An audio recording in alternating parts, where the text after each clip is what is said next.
Give us a recap for the Hollywood Fight Night. A terrific ending to a terrific night.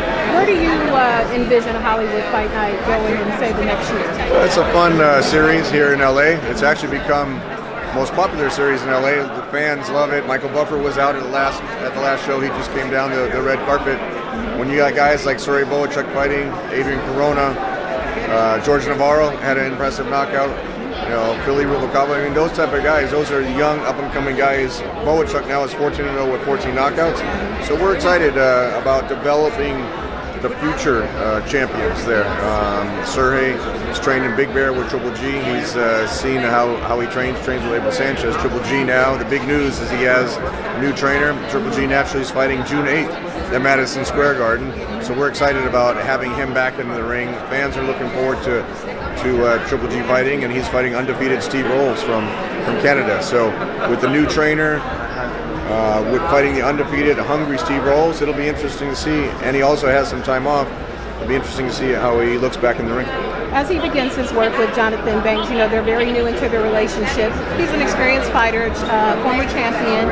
At this point in his career, is there a growing pains period when you switch to a trainer at this point in your career? I'll tell you, Jonathan filled almost impossible shoes when he took over with the unfortunate passing of Emmanuel Stewart when he started training Vladimir Klitschko. So Jonathan is used to the biggest fights, the big stage, the sold-out soccer stadiums in Europe with all the Klitschko fights, or at least with Vladimir's fights. So Triple G actually, before even training with Jonathan, before working out with him, before hitting the mitts, just sitting down with him for about a half an hour. His brother Max was there, I was there, and he said, this is the guy I want to work with. He just talked to him, interacted naturally. He knew, and he had seen Jonathan working Vladimir's fights. He had met Jonathan when Cecilia Breckhus was on Triple G's show at Cinco de Mayo, if you remember that. So JB was in the corner with Cecilia, and he was familiar with them, and so far the transition's going very well. I mean, Abel Sanchez played a very important role in Triple G's career. Now the pressure's on Jonathan to see if he can make him even better than Triple G was before, and that's what the fans are looking forward to. It's the intrigue of Triple G not only being off for a little while, but seeing how he does with his new trainer. Triple G is a lot more serious these days than we remember. You know, a little bit more withdrawn, a little more quiet, a little more careful of the way he speaks. Is it all part of the transition, or is it just kind of in retrospect over this first portion of his career? Maybe I just need to tighten up the reins a little bit? Well, the scores in the last fight against Canelo really affected him in terms of he felt he won the fight, we felt he won the fight, the majority of the fans and the ringside media felt he won the fight, so he didn't think he lost the fight with his performance in the ring, but he was very disappointed that two judges were able to take his belts away. In fact, the two judges that voted for Canelo in the 12th round, which the majority of people thought Triple G won, but he's not dwelling on that now, but that's a big reason why he took some time out of the ring. Naturally, now with the new trainer, it's a transition for him, so I think there's a lot of intrigue. We're going to announce the undercard fights here, I think at the end of this week for the June 8th Madison Square Garden show, and I think the fans will be in for a great fight night. The return of Triple G to MSG. We've been doing a little informal poll here. We talked to Sugar Ray and we talked to Michael Loeffler, and they seem to think that the Triple G Canelo 3 could be looming out there within the next 18 months. Well, that's what they feel. Is that true? Do you want to tell us now? We won't tell anyone else. We hope it's looming out there because Canelo did his part. He beat Danny Jacobs.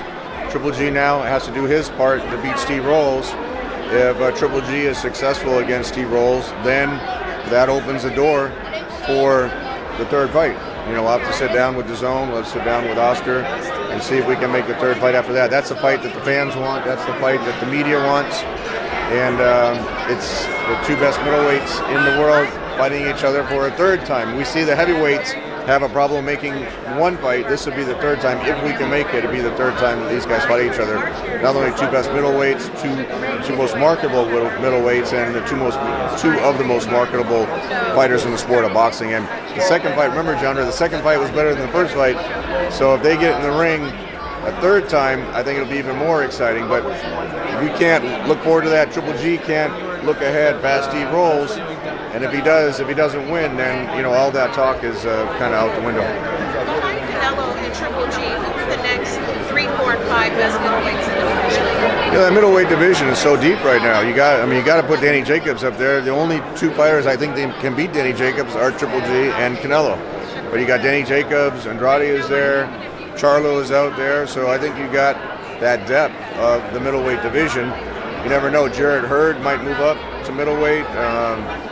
So I think there's going to be a lot of great middleweight fights, especially if a third fight happens with Triple G and Canelo. They're so evenly matched that I think that I wouldn't be surprised that a 4th fight happens. I've always admired your ability to work with everybody, from Bob Arum to Al Heyman to everyone. Is there a way to possibly make a Triple G and Charlo fight in the future? Is that a talk that you and Triple G and Al have? I think so. I was forced with Triple G. We had so few opponents willing to fight him. I had to work with every promoter. Probably literally 10 different promoters that I've worked with over the years with different opponents for Triple G. So I think a Charlo fight is a great matchup for Triple G. Charlo's coming up. He's great on social media. He definitely is a great self-promoter. And if Triple G is successful against Steve Rolls, naturally the priority would be to get the 3rd fight with Canelo.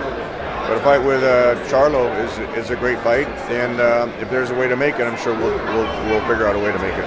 And lastly for me, if there was one fighter out there right now that you could take under your wing, who would you take?